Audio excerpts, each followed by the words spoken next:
Hello बच्चों, आज हम लोग फिर सॉलिड स्टेट का एक नया टॉपिक लेकर के आपके पास आए हैं। देखिए पिछले लेक्चर में हमने बताया था कि ऑक्टाहेड्रल अष्टफलकीय यानी कि ऑक्टाहेड्रल का रेडियस त्रिज्या और एटम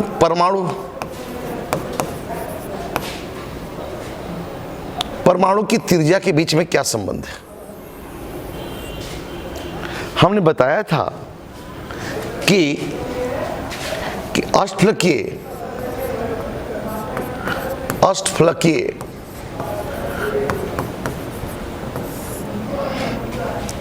रिक्तिया की त्रिज्या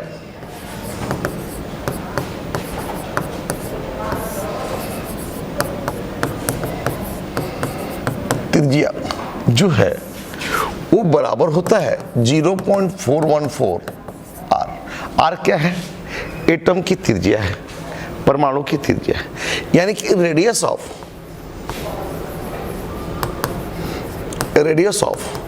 octahedral void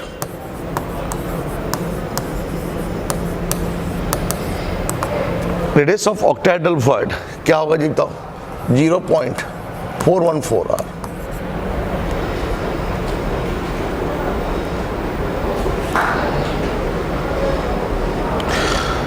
radius of octahedral void जो होगा 0.414 आर के बराबर होगा। क्लियर है? ये ऑक्टाहेड्रल वॉइड का जो रेडियस है इतना आर के बराबर होता है।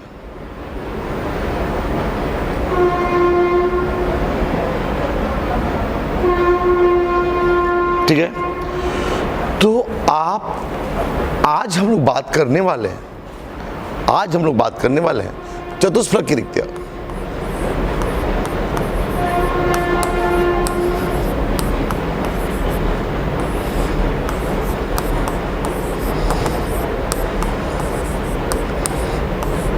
चतुष्फलक रिक्तियां की त्रिज्या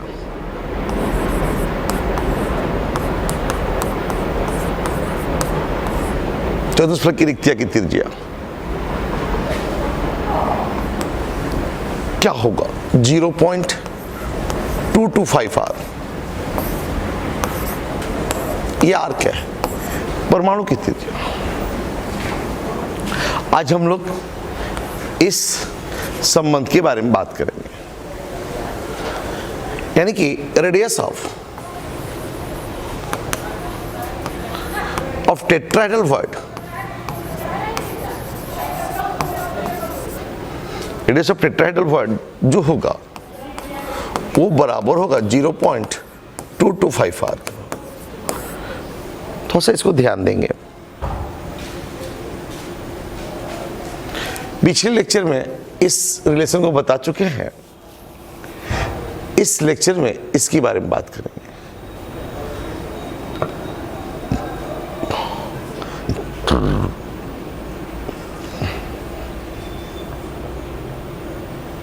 ठीक है, इसके बारे में बात करेंगे हम लोग।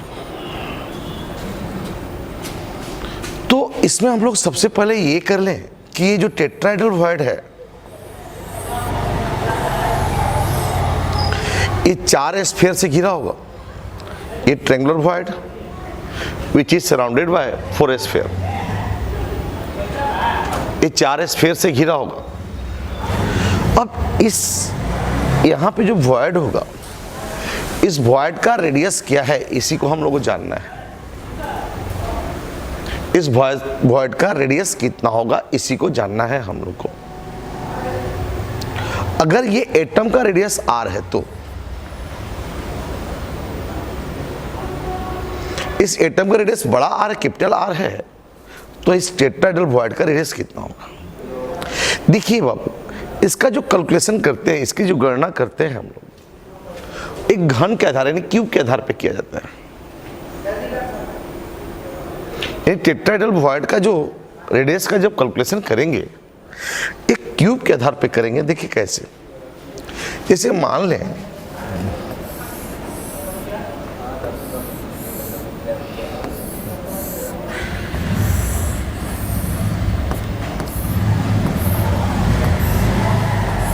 ऐसे। अब ये समझा क्यूब है, तो आपको तो हम बताए हैं कि ये 3 एटम ऐसे होगा ट्रायंगुलर बेस, और चौथा एटम ऊपर का होगा। तो आपको ये क्यूब में देखिए हर जगह एटम होगा, लेकिन हम यहाँ पे हर जगह एटम होगा, लेकिन हम एटम को दर्शाएंगे, शो करेंगे बस ये 4।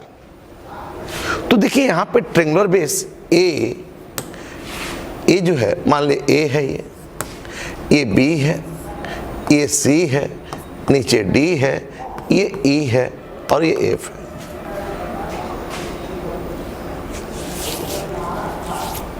तो हर जगह एटम है, लेकिन फिर भी हमको क्या करना है, आपको शो करना है 4 ही एटम को।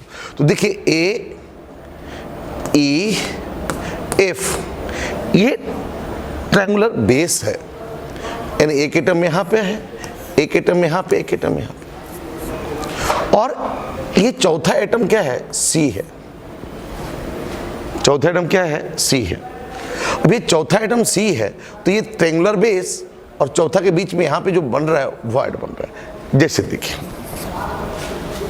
ये यहाँ पे ये ट्रायंगुलर बेस, ये ए हो गया, ये ई हो गया, ये एफ हो गया, ट्रायंगुलर बेस, और ये हमारा चौथा एटम सी ऐसे। और इन लोग के बीच में जो वॉइड बन रहा है, इन लोग के बीच में यहाँ पे जो स्पेस बन रहा है, that is called tetrahedral void. अब यहाँ पे ध्यान रखने वाली बात है कि ये ए है, ये ई है, ये एफ है, और ये चौथा आइटम सी है।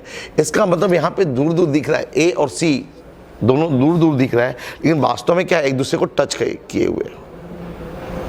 दिमाग बैठाएंगे, ए और सी एक दूसरे को टच किया हुआ है। तो आप यहाँ पे ध्यान रखें, हमने इसको मिला दिया, यानी कि एक पाइथागोरस थ्योरम बन रहा है। ए बी सी एक राइट एंगल ट्रायंगल है जिसमें हम पाइथागोरस थ्योरम यूज करेंगे। ठीक है, अब ये क्या कर रहा है कि ध्यान से देखिए, यहां पे देखिए,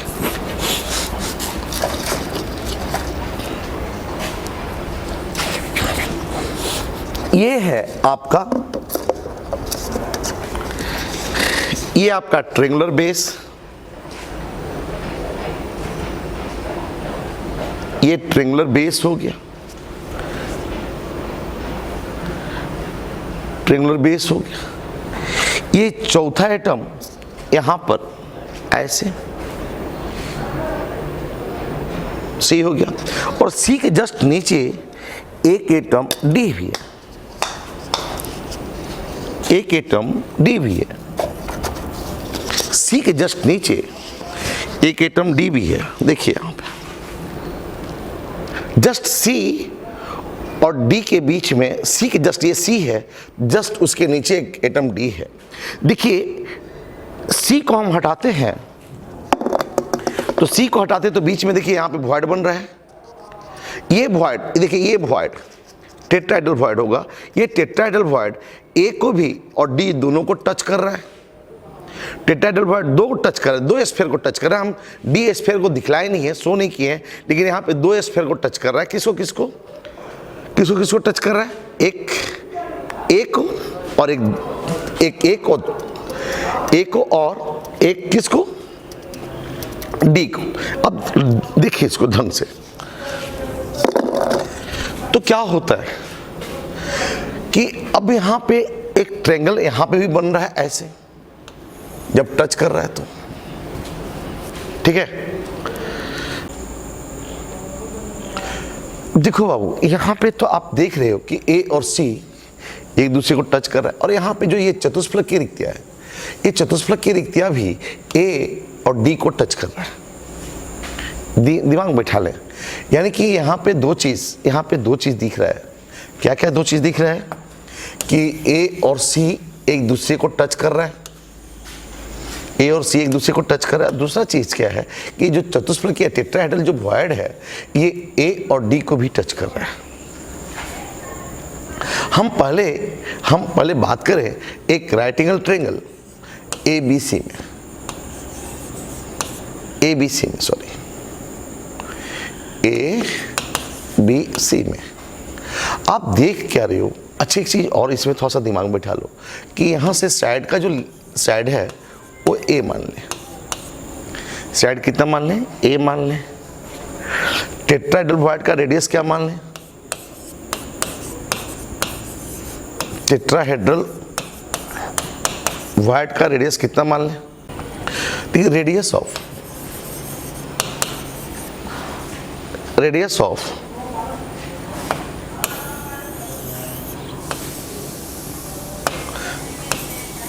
टेट्राहेड्रल वॉइड को इसको स्मॉल r मान लें। अच्छे, रेडियस ऑफ एटम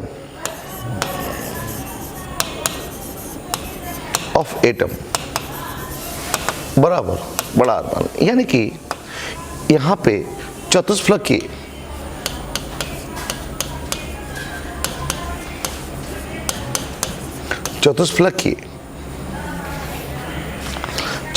त्रिज्या, चतुष्फलक की रिक्तिया की त्रिज्या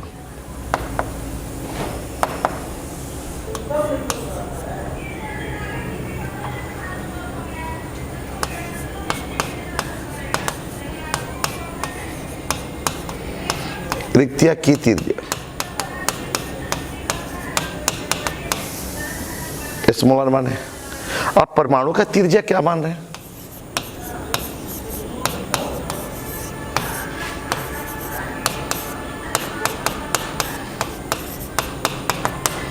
बड़ा R मान है।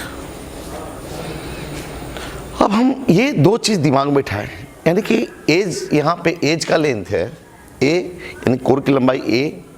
अब यहाँ पे आप थोड़ा सा देखिए, जो ट्रेंगल है, राइट एंगल ट्रेंगल जो है ABC की बात करें, ये ABC कैसे है? देखिए ऐसे है,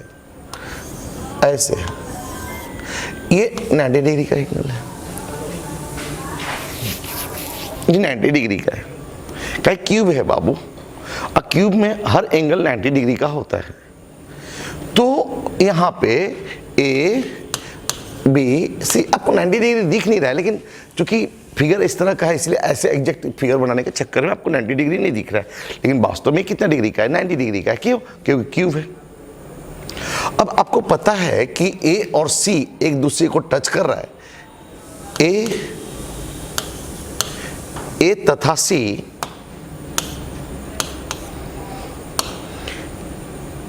A एंड C टच करता है एक दूसरे से, each other।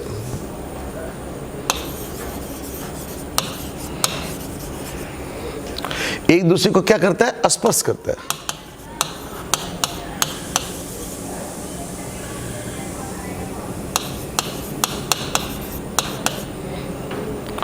तो आप ही बताओ, AC बराबर, जैसे क्या है, यहां से A और C, ये A हो गया और ये C हो गया,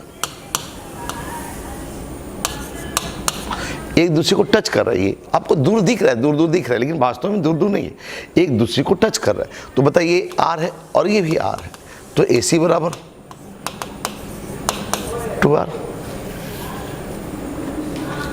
अच्छा, ये बताइए कि ये क्या है? 90 डिग्री का है, सामने वाला क्या हो जाएगा? कर्ण हो जाएगा, हाइपोटेनस होगा। तो हाइपोटेनस का स्क्वायर यानी AC का स्क्वायर जो बराबर होता है AB square plus BC square.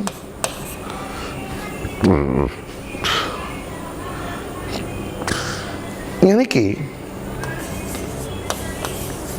2R का स्क्वायर बराबर A का स्क्वायर प्लस A का स्क्वायर।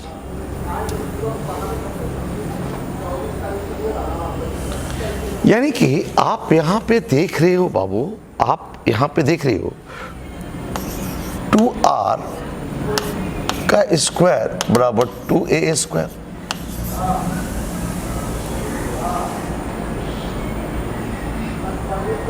यानी कि A स्क्वायर ऐसे कर लेते हैं, 2R बराबर 2A स्क्वायर का रूट यानी 2r बराबर a रूट 2, इक्वेशन 1 कर दिया जाए।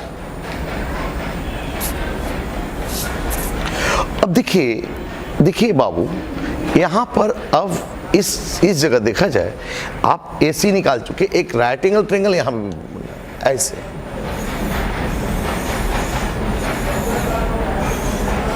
ऐसे एक राइट एंगल ट्रायंगल बन रहा है। उसमें क्या करता है कि जो बीच में टेट्राहेड्रल वॉइड जो है, टेट्राहेड्रल जो वॉइड है, टेट्राहेड्रल जो वॉइड है, टच करता है, स्पर्श करता है, touches atom A and D। Tetrahedral void atom A और D को क्या करता है, टच करता है। इसका मतलब आप यहाँ पे देख लो कि एटम A और D को क्या करता है, टच करता है। इसका मतलब देखिए यहाँ पे कि ये एटम A हो गया, यहाँ पे टेट्राहेड्रल वॉइड हो गया,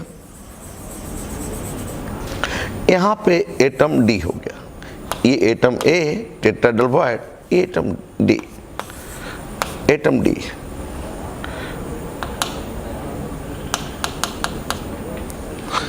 A यहाँ पे D। अब देखिए यहाँ का सेंटर, यहाँ का सेंटर मिलाते हैं तो क्या हो जाएगा, ए रेडियस एटम है तो R, ए सेंटर है तो ये R और ये R डायगोनल हो जाएगा, और यहाँ से यहाँ का बीच की दूरी R, यानी कि AD बराबर R plus 2R plus R, यानी AD बराबर हम कर सकते हैं 2R प्लस 2R, यानी AD बराबर हम कर सकते हैं 2 कॉमन ले लें, R प्लस R। अब हमको ट्रायंगल देखा जाए, यहाँ पे एक ट्रायंगल बन रहा है ACD, देखा जाए एक ट्रायंगल बन रहा है, ऐसे देखिए तो ऐसे ऐसे AC और यहाँ पे ऐसे बन रहा है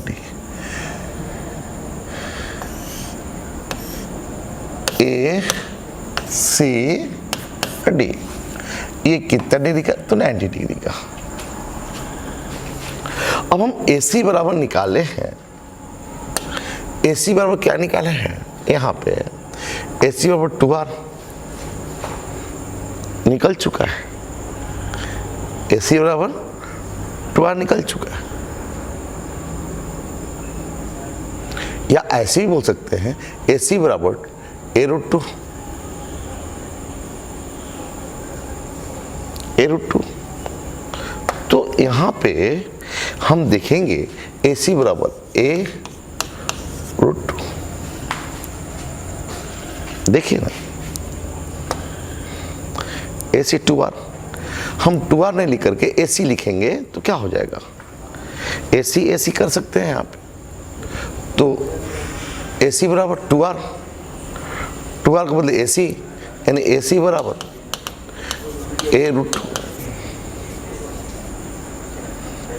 अब यहाँ पे AC बराबर A रूट 2 हो गया, ये साइड है तो A होगा, तो हम AD तो निकाल सकते हैं।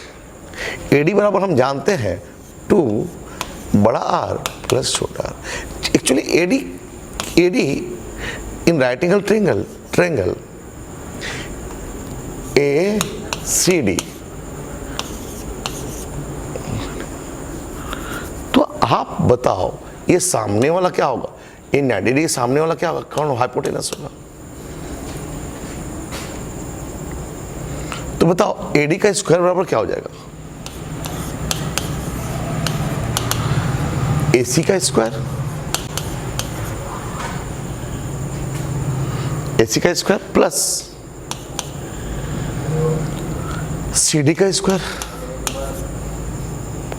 AD का स्क्वायर बराबर, AD बराबर हम क्या जानते हैं, अच्छे भी रहने दें, AD का स्क्वायर बराबर A रूट 2 प्लस का होल स्क्वायर प्लस A का स्क्वायर, यानी AD स्क्वायर बराबर 2A स्क्वायर प्लस ए स्क्वायर, एडी स्क्वायर बराबर, एडी स्क्वायर बराबर क्या हो जाएगा 3a स्क्वायर, 2 और 1 3, तो एडी बराबर क्या हो जाएगा, एडी बराबर 3a स्क्वायर का रूट, यानी कि आपका क्या निकलेगा एडी बराबर a√3। आप तो ये भी देख रहे हैं बाबू आप कि एडी जो है, एडी जो है वो किसके बराबर है, r प्लस आर के बराबर है एडी। तो हम इसको क्या लिख सकते हैं 2r प्लस आर बराबर a√3। इसको इक्वेशन 2 बना लें। अब एक काम किया जाए, इक्वेशन 2 को डिवाइड कर देते हैं इक्वेशन 1 से। इक्वेशन 2 को इक्वेशन 1 से डिवाइड कर देंगे तो क्या होगा, देखिए इक्वेशन 2 है 2r प्लस आर बट्टा में, देखिए 1 क्या है 2r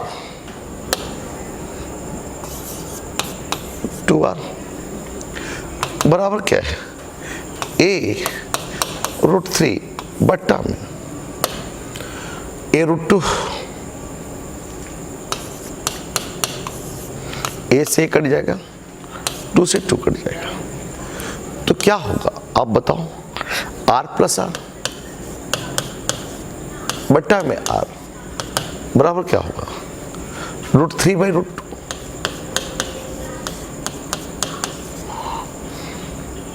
अच्छा, अब इसको हम ऐसे भी तो लिख सकते हैं क्या, ये 1 प्लस r/r, देखिए एलसीएम r आ जाएगा r प्लस r,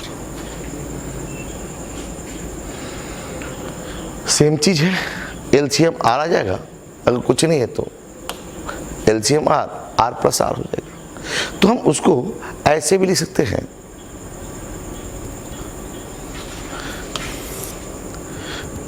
r/r बराबर √3/√2,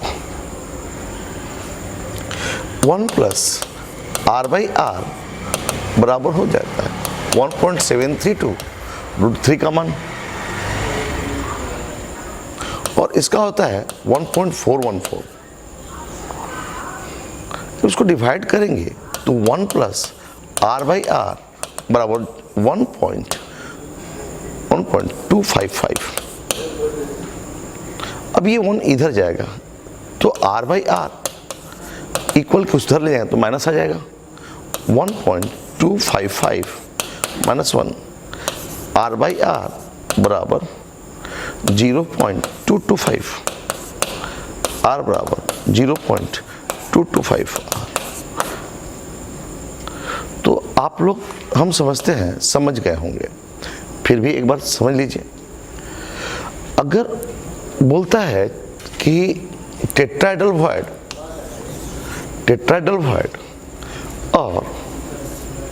और एटम के बीच में क्या रिलेशन है, तो अब पहले तो ये जानना होगा कि टेट्राहेड्रल वॉइड होता क्या है। तो हमने बताया कि जो 4 स्फीयर से घिरेगा, वैसा वॉइड जो कितने स्फीयर से घिरता है, 4 स्फीयर से घिरता है, तो उसे हम लोग टेट्राहेड्रल वॉइड बोलेंगे। जो 4 स्फीयर से घिरेगा टेट्राहेड्रल वॉइड। तो यहाँ पे सर 4 स्फीयर, देखिए जब भी आप टेट्राहेड्रल वॉइड कैलकुलेट करना चाहते हैं तो आप क्यूब के आधार पे करेंगे। किसके आधार पे करेंगे? क्यूब के आधार पे करेंगे। तो क्यूब मान लें कि ये क्यूब है, तो इसमें 4 पॉइंट कौन कौन सा है जो 4 गो स्फीयर है। तो देखिए आगे हम क्या बताएं कि देखिए टेट्राहेड्रल वॉइड ऐसे होता है, आगे ट्रायंगुलर वॉइड होगा ये 3 गो, और ये चौथा एटम सी होगा। तो चौथा एटम सी, तो हम लोग क्या करें, ए बना लिए, B point E, C point, ये चौथा एटम को सी शो कर रहा है सी, यहाँ पे डी, जस्ट चौथा के नीचे डी, चौथा के नीचे क्या हो जाएगा डी।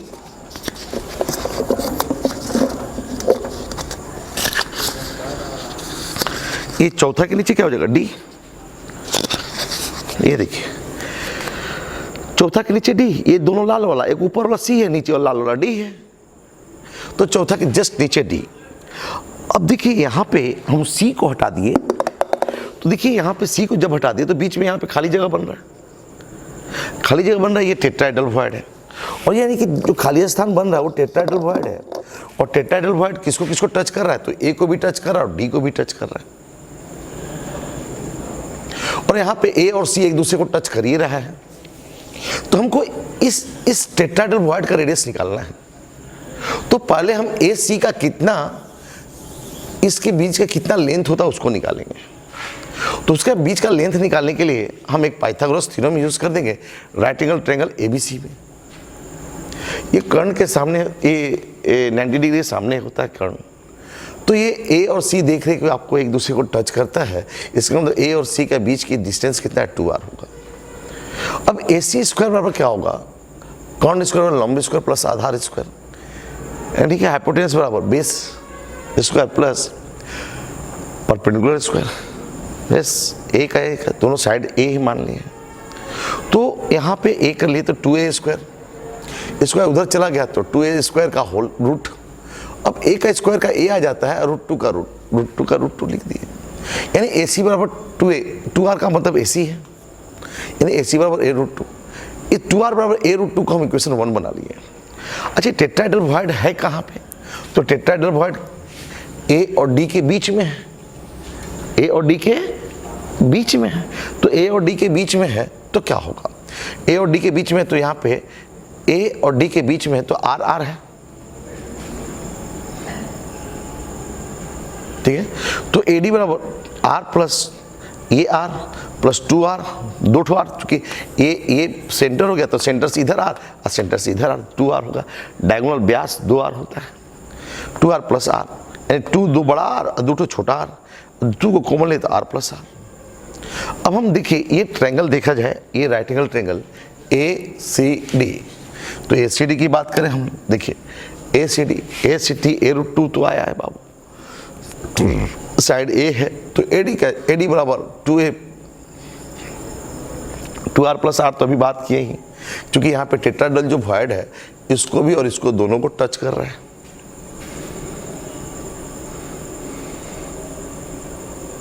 अब बोलो क्या होगा, बताओ क्या होगा। एडी का स्क्वायर बराबर एसी का स्क्वायर प्लस एडी का स्क्वायर, एडी का स्क्वायर बराबर एसी का ए रूट 2 का होल स्क्वायर, ए का whole square, AD 3a square. AD बराबर क्या होगा, इधर रूट लग जाएगा तो ए रूट 3। अब एडी एक्चुअली है कितना, तो एडी 2r प्लस आर के बराबर, 2r प्लस आर के बराबर है। तो इसको इक्वेशन 2 बना लिया और इक्वेशन 1 को इक्वेशन 2 से डिवाइड कर दिया, इक्वेशन 2 हो गया, इक्वेशन 1 हो गया, 2 से 2 कट गया, ए से ए कट गया, ये बच्चा r plus R by R. तो 1 इसको r plus R by R को हम 1 प्लस आर बाई आर भी लिख सकते हैं। अब ये रूट 3 का वैल्यू होता है 1.732 और रूट 2 1.414, डिवाइड करें तो 1.2255 आएगा। अब इस 1 को इस पर ले जाए तो माइनस हो जाएगा, माइनस किए तो 0.225 आया, ये r बराबर 0.225 r। आप तो हम समझते हैं कि आप इसको समझ गए होंगे। आप टेट्राहेड्रल वॉइड और एटम के बीच का जो रेडियस के बीच में जो रिलेशन है उनको आप समझ गए होंगे। फिर इसके बाद ऑक्टाहेड्रल वॉइड और रेडियस के बीच का रिलेशन भी आप समझ गए होंगे। आप इस वीडियो को बार बार देखें और बार बार आप इसे बार बार रिवीजन करें, नोट डाउन कर लें इसे और अपने मित्रों को भी ज़्यादा से ज़्यादा शेयर करें ना। फिर अगले लेक्चर में हम लोग बात करेंगे एक नया टॉपिक के साथ। आप इस चैनल को ज़रूर सब्सक्राइब करें और ज़्यादा से ज़्यादा इसे अपने दोस्तों में भी प्रमोट करने का कोशिश करें। Thank you.